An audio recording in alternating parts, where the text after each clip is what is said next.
Oh God, by your Spirit, enable us to hear the voices of ancestors long past, to faithful witnesses who opened to new ways, and to welcome those not like themselves, so that you might share your message of love across the globe.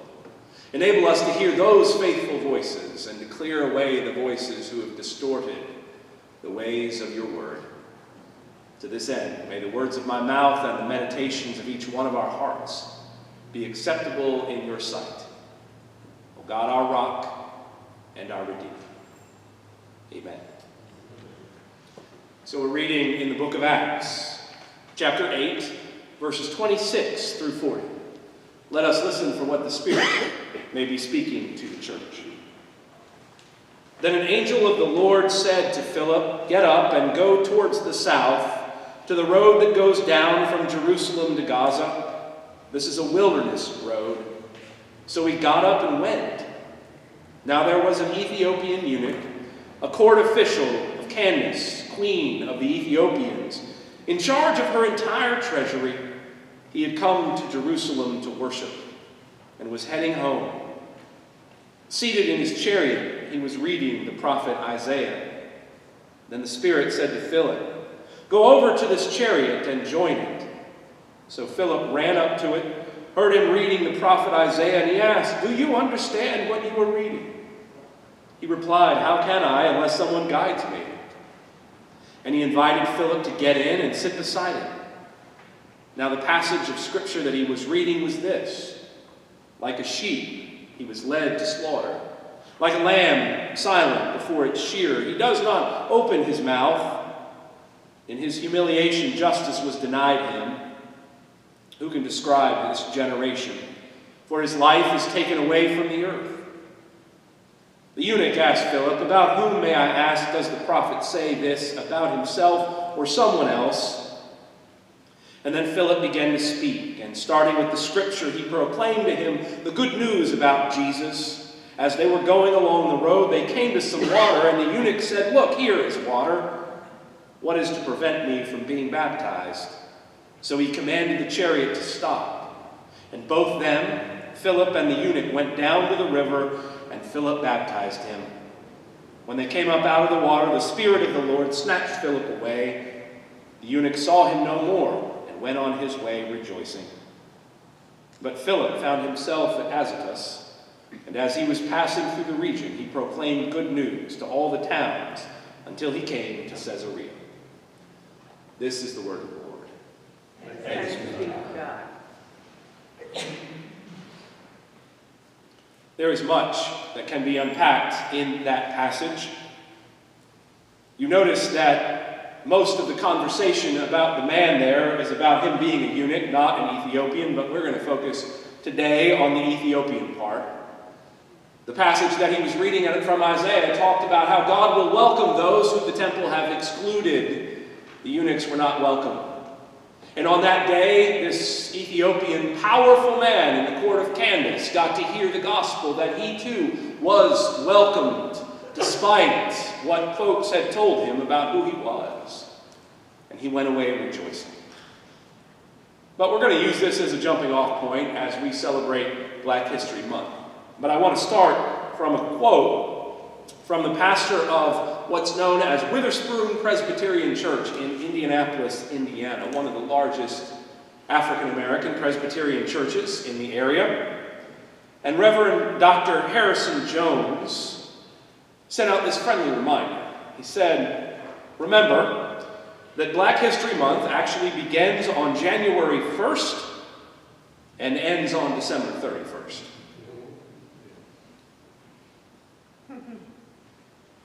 When we do talk about Black history, it seems, though, even worse, that we only talk about Black history beginning with the period of enslavement and ending when Dr. King preached about a dream. And what undergirds that so often is, in fact, the idea of white supremacy. My question becomes, why not remember the entire continent and history of Africa, remembering that it was home to great empires, some of the world's greatest libraries, centers of learning, the first Christian nation, and some of the greatest theologians of the church.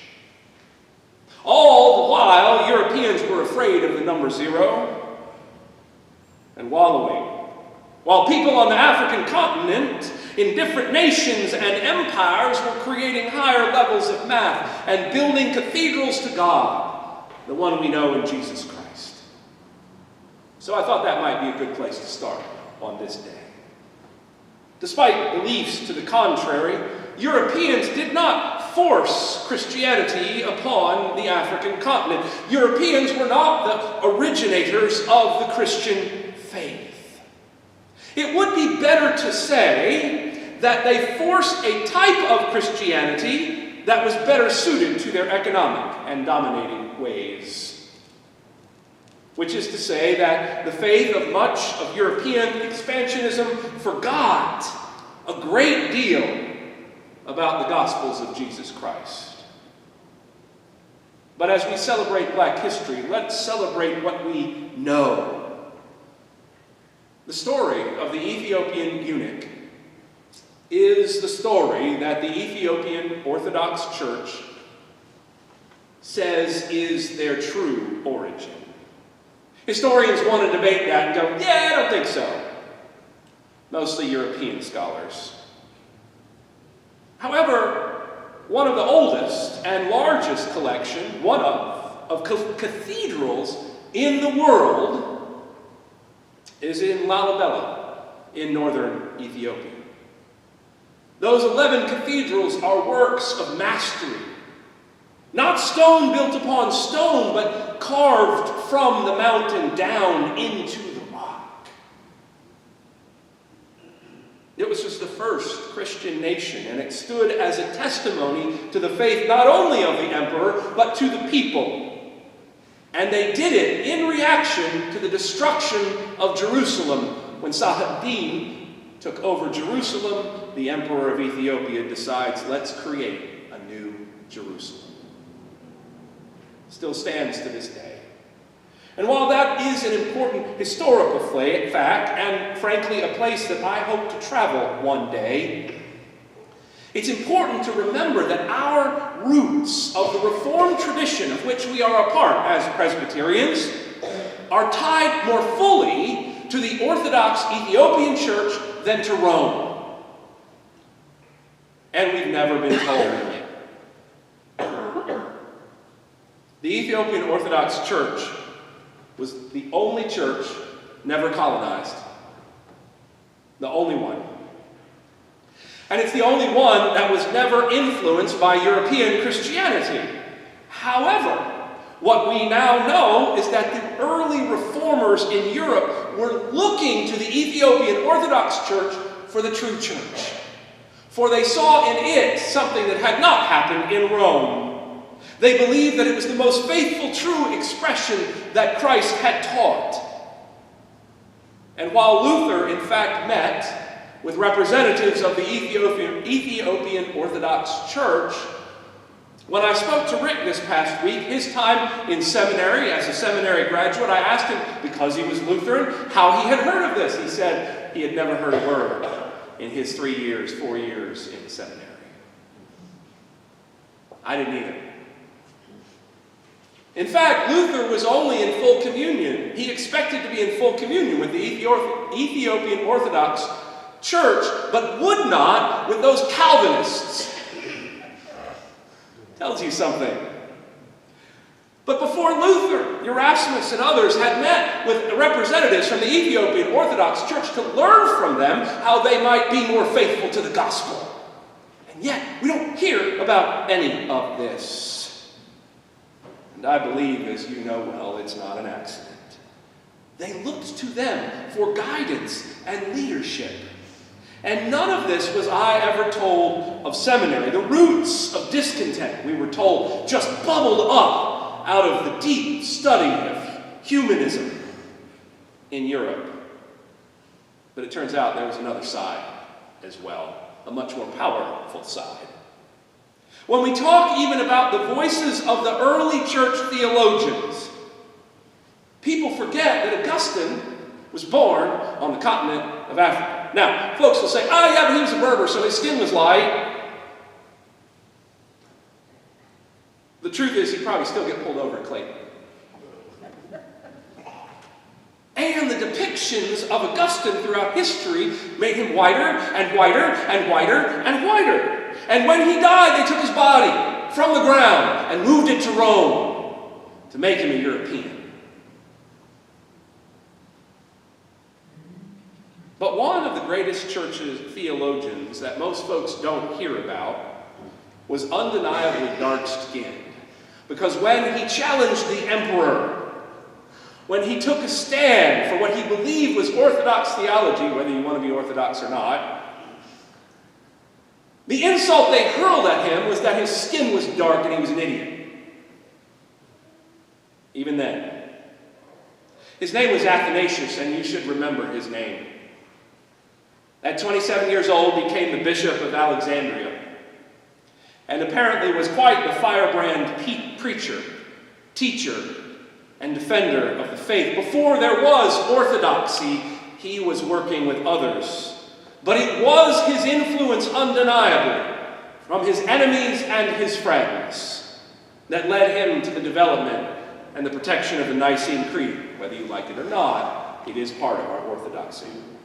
His faithfulness led him into conflict with the powers that be. On 5 occasions, he was exiled, threatened, get out of town and we'll kill you off.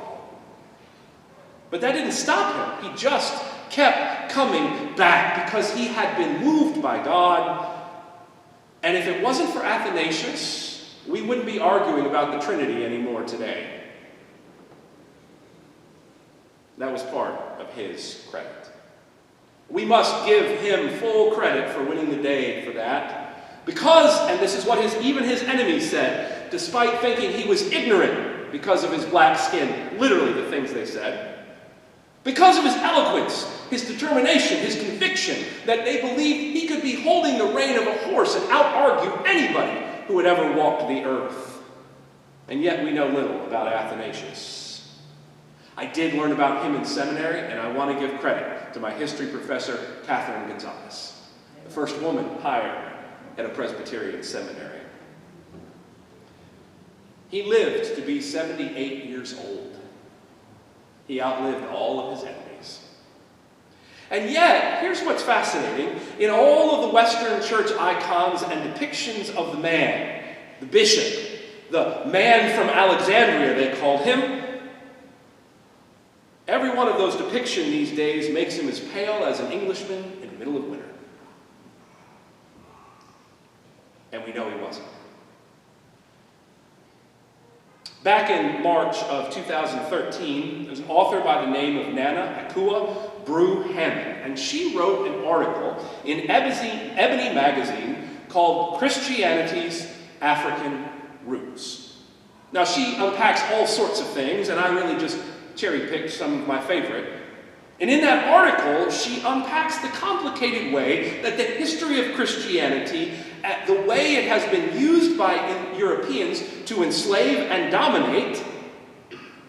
She also shows how even that same faith passed on by the oppressors was used and inspired others to rise up. Denmark Vesey and Nat Turner, the same scriptures. She also quotes a gentleman by the name of Dr. Lawrence Mamiya, who said that we need to go back and remember always that there's another story to this dominating slave European colonialism. He says this: long before colonialism and slavery, Africans were practicing Christianity.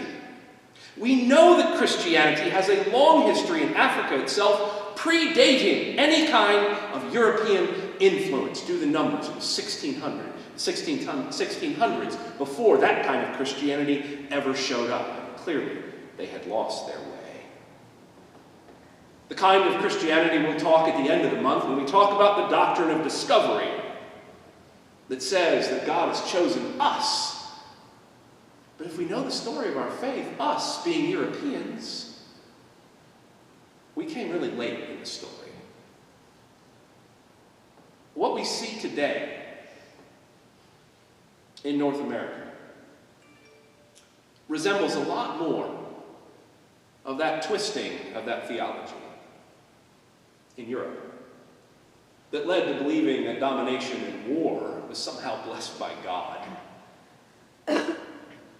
But the truth is, despite its prominence and full-throated support from the highest levels of power these days, the good news is it's not the end of the story. It's not even the beginning. Just like those great empty cathedrals in Europe, the great houses of worship here too will be empty unless we find our way of faith once again. And it's a sign and a symbol of how the faith has lost its way. And so I think as we begin this month that it's important to remember that we have a lot of ancestors that we need to listen to. Some we need to reject very clearly, and others, mostly from Europe. Seriously, all the great theologians came from Africa, the continent of Africa. They are where they came from. The originators of orthodoxy, it's where they all came from, the northern continent of Africa. It was the Europeans that had to catch up. And maybe, just maybe, like our ancestors of the Reformed faith, that we begin to listen to the voices of those who were not colonized, for those who were wise, who we thought, Luther and Calvin and Erasmus and others, believed worth not just listening to, not just giving them a spot at the table, but checking their own theology up against the theology of the tradition of the Ethiopian Christians. What might that look like? I don't really have a clear picture at all. But what I think it begins with is listening and looking for the parts of our histories that have been obscured and covered up and hidden.